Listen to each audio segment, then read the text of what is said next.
And finally tonight, we had a rare chance to catch up with a man whose mind has been ranked with Einstein and Newton. Stephen Hawking was honored recently at the World Science Festival. His daily life is constricted by Lou Gehrig's disease, but his horizon is as vast as the universe he explores. 68-year-old Stephen Hawking, physicist, father, philosopher. Body so disabled by ALS he has the control of only one muscle in his right cheek, which twitches to become his voice. His daughter Lucy. Every single word comes from a movement of a cheek muscle, a very tiny, specific muscular movement. That requires extreme dedication and commitment. Each twitch moves a cursor to a letter or number or pre-existing word. And because he can only type 1 to 2 words a minute, we told him what we wanted to ask beforehand. His words are then read by a computerized voice. He was 21 years old, a university student, when suddenly he started falling for no apparent reason. With the diagnosis ALS, Lou Gehrig's disease, he said he felt he faced an execution. But then, racing against the clock, he turned to his work.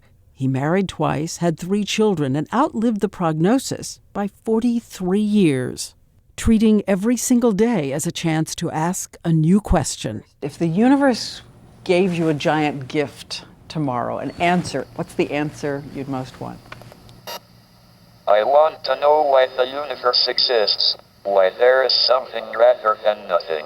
Hawking has said he believes in the creative majesty of scientific law, not a personal God for humans. When you look at the vast size of the universe, and how insignificant and accidental human life is in it, that seems most implausible.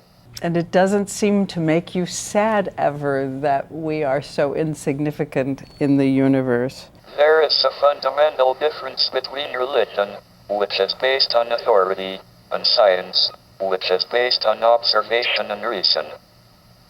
Science will win because it works. Recently, in a Discovery Channel series, he made news saying somewhere in the universe there must be other living things. He even dreamed of their possible shapes and sizes, but warned they may not be so friendly. And then in 2007, he got to experience the wonder of flying in space himself in a zero-gravity airplane. Finally, his own body, no burden.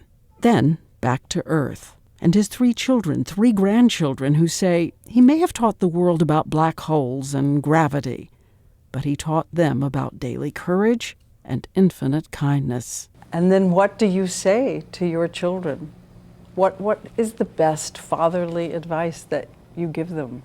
Here are the most important pieces of advice that I've passed on to my children.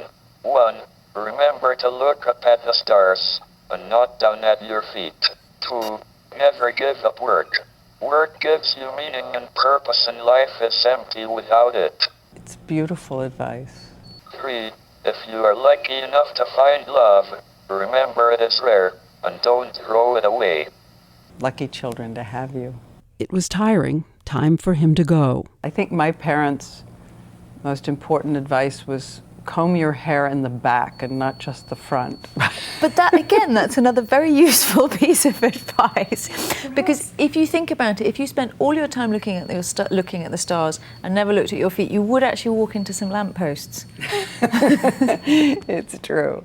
But you'd raise your sights. You would raise your sights. I think that's what he's saying. Stephen Hawking once said, God not only plays dice with the world, but sometimes throws the dice where they can't be seen, reminding us it's the glory of being human to set out in search of the mystery. The remarkable Stephen Hawking.